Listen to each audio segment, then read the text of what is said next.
नमस्ते। आप सभी से अनुरोध है कि कृपया हमारी चैनल को सब्सक्राइब करें, वीडियो को लाइक करें। सभी को ये आश्चर्य हो रहा है कि जब भारतीय जनता पार्टी का 2/3 बहुमत दोनों ही सदनों में नहीं है, तो भारतीय जनता पार्टी ने ये प्राइम मिनिस्टर और सीएम और मिनिस्टर्स को हटाने वाले विधेयक, विशेषकर से जो संविधान संशोधन विधेयक है, वो क्यों प्रस्तुत किए? क्योंकि इन जो 3 विधेयक हैं, उनमें से एक तो यूनियन टेरिटरीज़ के लिए है, तो वो तो सिंपल मेजॉरिटी से पास होना है, वो हो जाएगा, उसमें कोई समस्या नहीं है। इसी प्रकार से जो जेएनके वाला है, वो भी सिंपल मेजॉरिटी से पास होना है दोनों सदनों में, वो भी हो जाएगा, उसमें कोई समस्या नहीं है। और बल्कि ये जो सिंपल मेजॉरिटी से पास होने वाले हैं, उसमें यदि कहीं कोई कमी-पेशी भी रह जाए, तो आप जॉइंट सेशन करके और उसको पास करवा सकते हैं, कोई समस्या नहीं है। लेकिन जो संविधान संशोधन विधेयक है, जिसमें आपको संविधान में संशोधन करके ये प्रावधान डालने हैं कि यदि कोई मंत्री या प्रधानमंत्री या मुख्यमंत्री किसी भी प्रदेश का या देश का वो गिरफ्तार हो जाता है किसी ऐसे अपराध में जिसकी सज़ा 5 वर्ष से अधिक की है और उसको 30 दिन में ज़मानत नहीं मिलती है, तो उसका मंत्री पद चला जाएगा। तो ये एक पहेली है। क्योंकि ये तो पता है कि भई हाँ, सिंपल मेजॉरिटी दोनों में है, लेकिन 2/3 मेजॉरिटी तो नहीं है। और जिस प्रकार से घनघोर विरोध किया है कांग्रेस के इकोसिस्टम ने, उसको देख के तो लगता है कि भई ओहो! चांस ही नहीं है कि कहीं 2/3 मेजॉरिटी उपलब्ध हो जाए।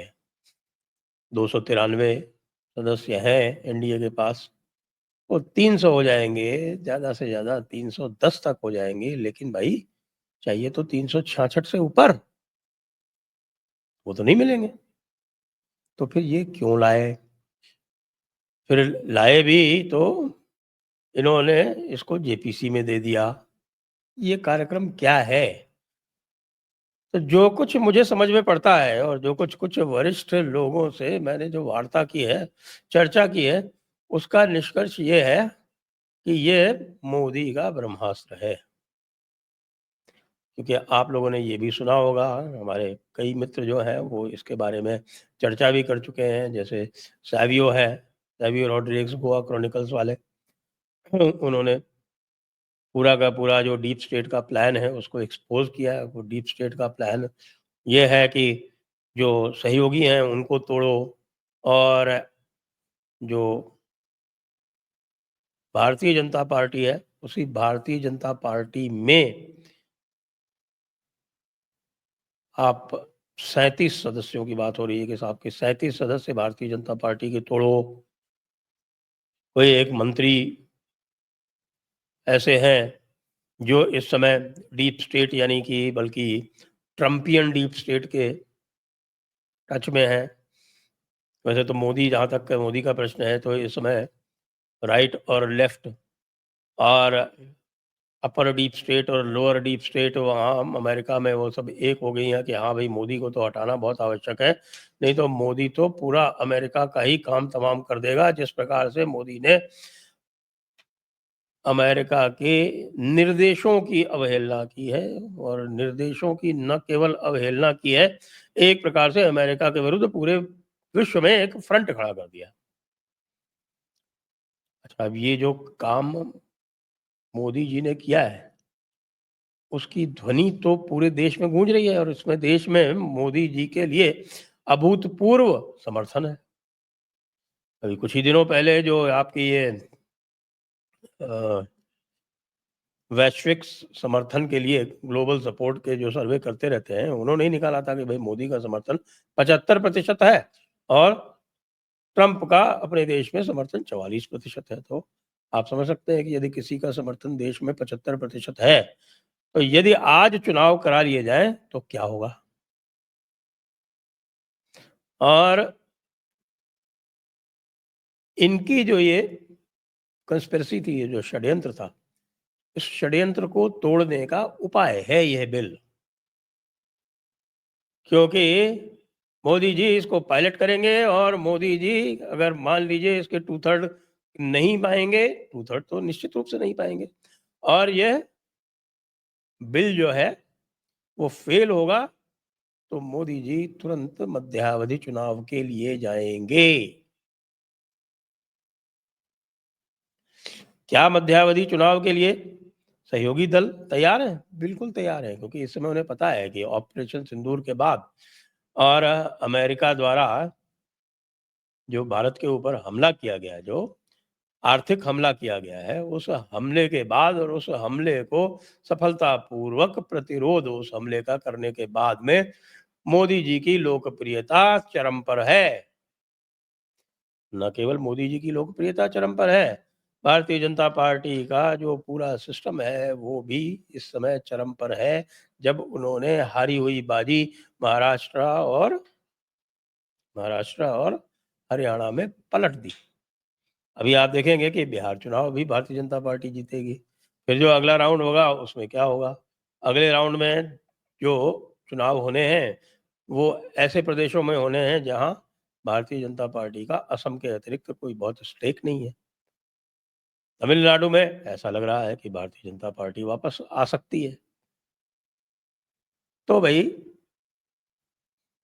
मामला ये है कि 2 वर्ष होते होते, मोदी शासन को 2 वर्ष होते होते, और आप सिंदूर का जो दूसरा पार्ट है उसको करने के बाद और अमेरिका के षड्यंत्रों को पूरी तरह से हिलाने के बाद मोदी जी सीधे मध्यावधि चुनाव में जा सकते हैं, और उस मध्यावधि चुनाव में जो उनकी पुरानी एक अभिलाषा थी, जो पूरी नहीं हुई, जो पुरानी अभिलाषा थी कि वो 400 सीटें लाएंगे, वो आज के दिन तो पूरी हो जाएगी। आज के दिन यदि चुनाव हो जाए, आज से 6 महीने बाद भी चुनाव हो जाए, या आज से 3 महीने बाद ऑप्शन दूर का दूसरा पार्ट हो जाए और उसके 6 महीने में चुनाव हो जाए, तो भाई साहब कोई रोक सकता है क्या? कोई रोक सकता है मोदी को 400 सीटें लाने से? और बहुत सारे अवसर हैं, बहुत सारे अवसर हैं।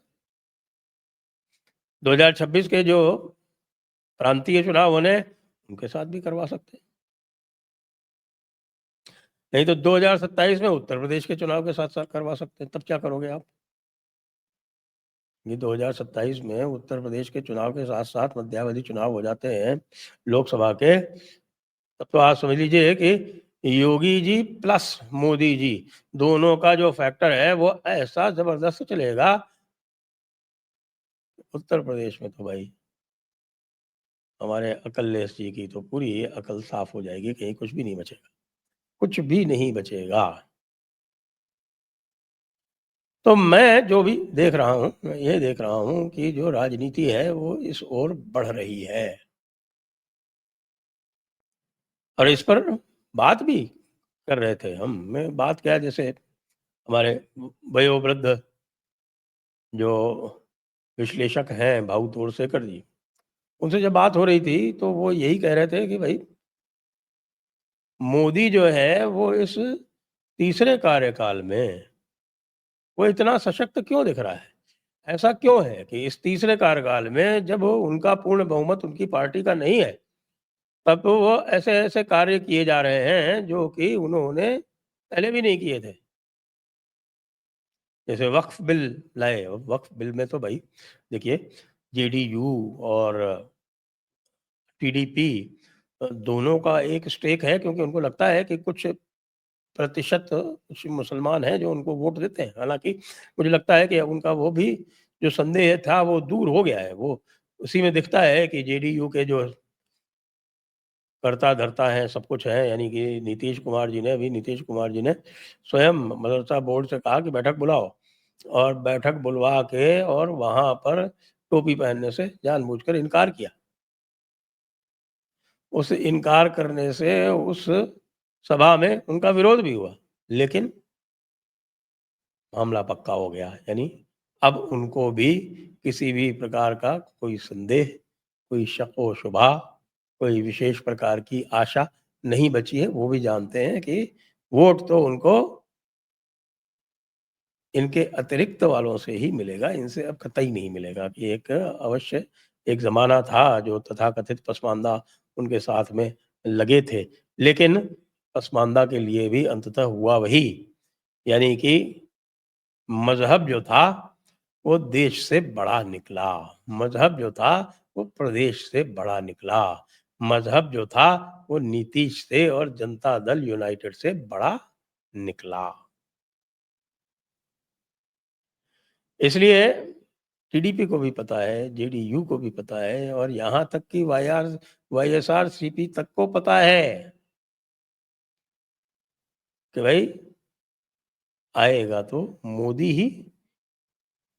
और ऐसी स्थिति में यदि जो भी मोदी का विरोध करता है और भ्रष्टाचार के मामले पर मोदी का विरोध करता है, ऐसे बिल पर मोदी का विरोध करता है जिसमें मोदी ने स्वयं स्वयं अपनी पद को अपने पद को उस भ्रष्टाचार विरोधी बिल के दायरे में लाने का साहस किया है, उसकी पेशकश की है।